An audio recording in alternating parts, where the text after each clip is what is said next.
People suffer from anxiety, or they suffer from worry, or maybe they suffer from doubt. And so a lot of times we think like, okay, I'm not going to say it because then if I say it, it's true. But in reality, sometimes it's good to just be like, you know what? I'm scared. I'm scared. I'm scared. I'm scared.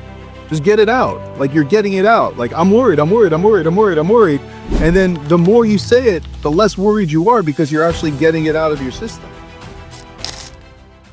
And so that's a good technique sometimes, instead of, a lot of times we hear the opposite, like I'm strong, I'm strong, I'm strong, I'm strong, but inside you're feeling weak, and it's not working because your subconscious mind or your internal workings knows that. But then if you just start saying, I'm weak, I'm weak, I'm weak, you're getting it out, and then you start feeling stronger.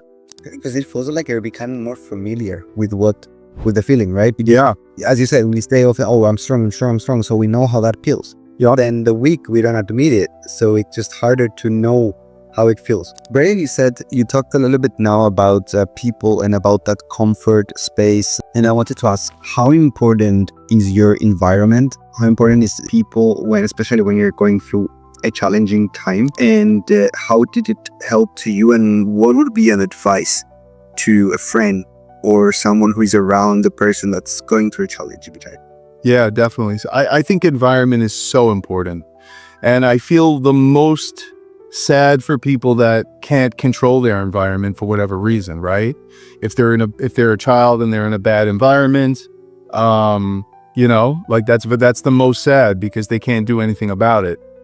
I think that environment is so important on many levels. So when you're trying to make a change in your life, the first thing you should do is change your environment. So just for example, if you're trying to get in better shape, the first thing you should do is throw away all the garbage food in your house. If you're trying to stop drinking alcohol, the first thing you should do is throw out all the alcohol in your house. Change that kind of environment. On the same time, you need to keep people that are supporting. So that statement that we've heard a million times in our life, the 5 people that we hang out with the most, we want to make sure that people are supporting us the way that we want to be supportive. And so that's something that you have to decide on your own. And if people aren't being supportive, you might have to cut them out. But it's very important that your people are there to help you, because the people that are there to support you, they're the ones that you should care about. Sometimes we get lost in the sauce and we're like, it's like a stand-up comedian who's telling jokes on stage, but he's focused on the one guy that's not laughing. Like, that's not his guy. Focus on the whole crowd that loves you. So we have to realize in those kind of environments, in those kind of situations, when something bad is going on, when we're having a tragedy, that we have certain people for certain things. Not everyone is going to communicate or give us the same vibe.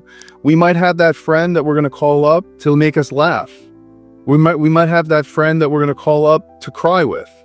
And we have to figure out who those are. And as long as people want to support you and you're okay with the support, it's a must. But don't feel like you need to.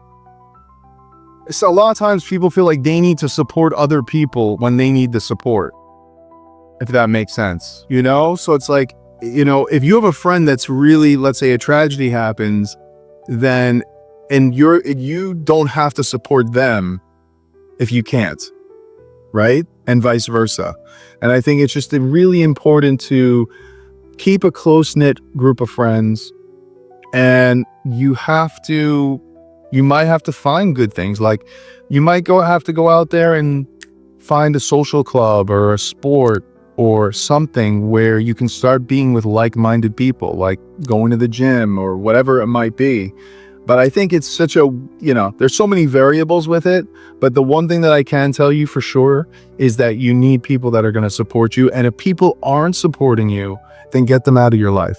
Because at the end of the day, as you said at the beginning, life's a mirror, and our environment and the people around us are part of that mirror. Yeah. And we need to build the environment that we want to be.